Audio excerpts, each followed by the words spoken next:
Al-Quran, wa idza sa'alaka ibadi anni fa inni qarib. Jika hambaku satu saat memerlukan aku, ingin bermohon, katakan padanya, nggak usah dicari, aku dekat.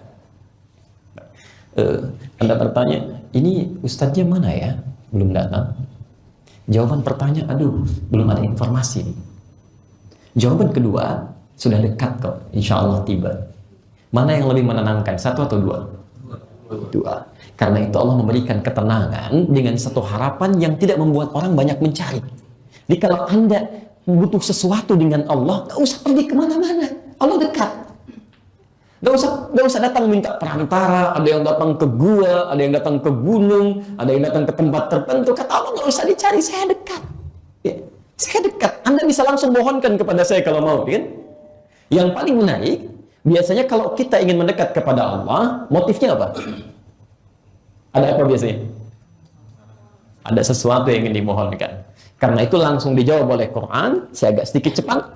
Lihat kalimatnya. Ini rumus doa di Quran ya. Perhatikan rumus doa dalam Al-Quran.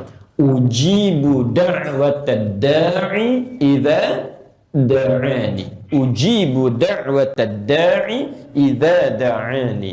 Ya. Saya hapus sebentar yang ini ya. Bismillah. Mohon izin sebentar, saya terlalu cepat. Baik, saya lambatkan sedikit. Perhatikan rumus doa dalam Al-Quran, surah kedua Al-Baqarah, ayat 186. Kalimatnya ujib. Baik, bismillah.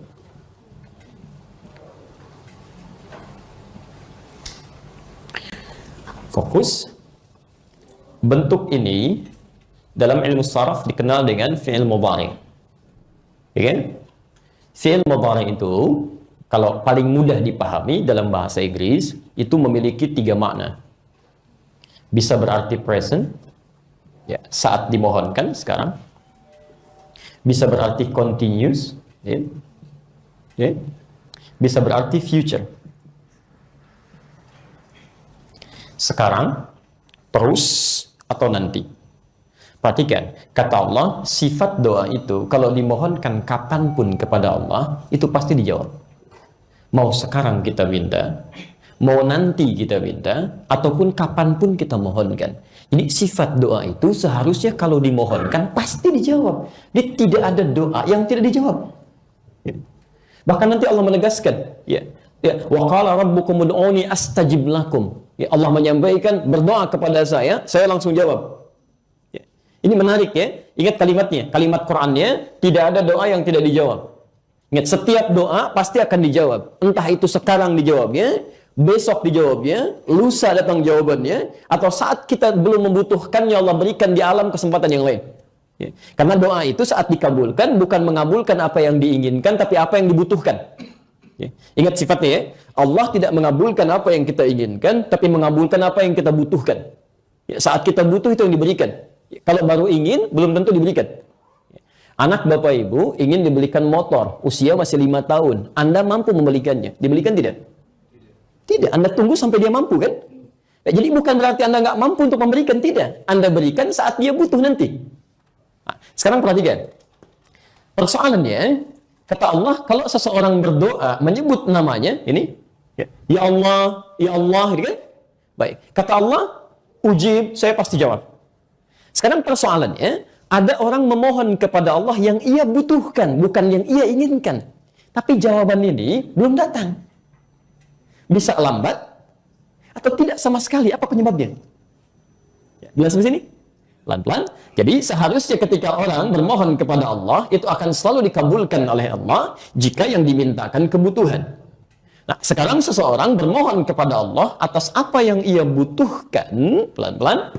Namun jawabannya kok belum kunjung tiba, ya bisa lambat, atau bahkan nampak tidak dijawab sama sekali. Apa masalahnya di sini? Nah, maka teman-teman sekalian, ketika Anda menyebut nama Allah, inilah bahasan pengantar yang tadi kita uraikan. Konsekuensinya adalah, maaf, saat kalimat ini disebutkan oleh kita semua, maka sifat uluhiyahnya masih dihadirkan. Saya ulang, sifat uluhiyahnya, mengakui Allah sebagai Tuhan dalam bentuk perilaku kita keseharian, itu yang harus dihadirkan. Kalau ada seseorang menyebut nama Allah dalam permohonannya, ya, dalam doanya, tapi sikap kesehariannya menjauh dari Allah, bahkan menepikan Allah sebagai Tuhan, itu yang membuat lambat doanya dikabulkan. Ya, maaf, Tuhan kita siapa? Allah, Masya Allah. Ya, Tuhan kita adalah Allah. Tapi dalam sikap keseharian kita menjauh dari Allah Subhanahu Wa Taala. Ada yang menjadikan Tuhannya televisi, ada yang menjadikan Tuhannya kedudukan, ada yang menjadikan Tuhannya harta benda. Masya Allah. Karena itu ketika semua itu hilang dari dirinya, bermohon kepada Allah agak sulit diterimanya, ya. Sulit terkabulnya, ya. Maaf, karena sikapnya bertentangan dengan sifat uluhiyah ini. Jadi kalau ada di antara kita, mohon izin, kesehariannya sering berdoa kepada Allah, namun tertunda jawabannya atau bahkan sulit untuk dikabulkan, coba cek, barangkali ada hijab yang menghambat antara jawaban dengan permohonan itu. Di antaranya sikap kita yang menyimpang dari aspek uluhiyah ini. Tayyib, mohon izin, antum kalau sedang di kantor ada panggilan sholat, mana yang didahulukan? Sholat dulu atau teruskan rapatnya? Alhamdulillah. Masya Allah. Masya Allah. Alhamdulillah. Baik ya. Itu luar biasa. Luar biasa. Saya kasih contoh Quran ya. Kita lengan Quran aja. Dengan kami insya Allah kita coba hadirkan Quran sunnahnya supaya lebih mendalam ya. Saya kasih kasus di Quran. Surah ke-62. Al-Jumu'ah. Ayat ke-11. Ayat terakhir, posisi paling kiri. Di akhir ayatnya, di pertengahan ya.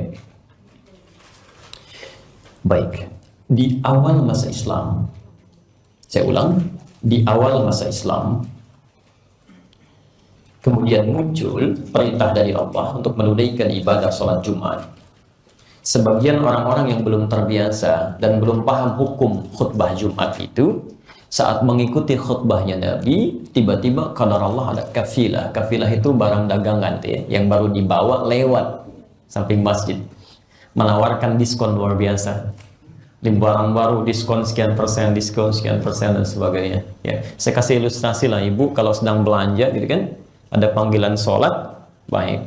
Di qadar Allah di bawah ada masjidnya, ibu sholat dulu atau teruskan dulu nawarnya? Sholat. Nah sekarang situasinya diganti, begitu akan sholat, tiba-tiba panggilannya berubah, diskonnya naik 90%. Nah, teruskan mau sholat atau kembali lagi? Baik ya, hati-hati di akhirat nggak ada diskon nanti ya, awas. Nah teman-teman sekalian, apa yang terjadi?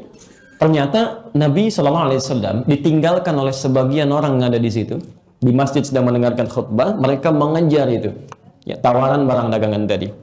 Ya. Sampai turun ayat, wa idza ra'au tijaratan aw lahwan infaddu ilaiha wa tarakuka qa'iman. Tatkala mereka melihat aktivitas bisnis yang sedang terjadi dan perbuatan yang tidak bermanfaat itu, yang tidak bermanfaat maksudnya tawar-menawar di situ. Ya. Infaddu ilaiha, bergegas mereka menuju ke tempat itu, wa tarakuka qa'iman, sedangkan kau ditinggalkan berdiri khutbah Muhammad SAW. Kata Ibnu Katsir, ada 12 orang yang bertahan. Selebihnya keluar. Itu di awal masa Islam ya, karena belum mengenal tentang hukum khutbah Jumat pada saat itu, pelan-pelan baru bertahap gitu. Ya. Kembali ke situasi tadi. Ya, masih ingat rumusnya? Kalau di Quran ada informasi disampaikan, tidak disebutkan siapa orangnya, kapan kejadiannya, artinya itu akan berulang di masa yang berikutnya dengan tokoh dan keadaan yang berbeda. Di sekarang pun akan ditemukan orang-orang yang tega meninggalkan Jumatnya demi kepentingan bisnisnya.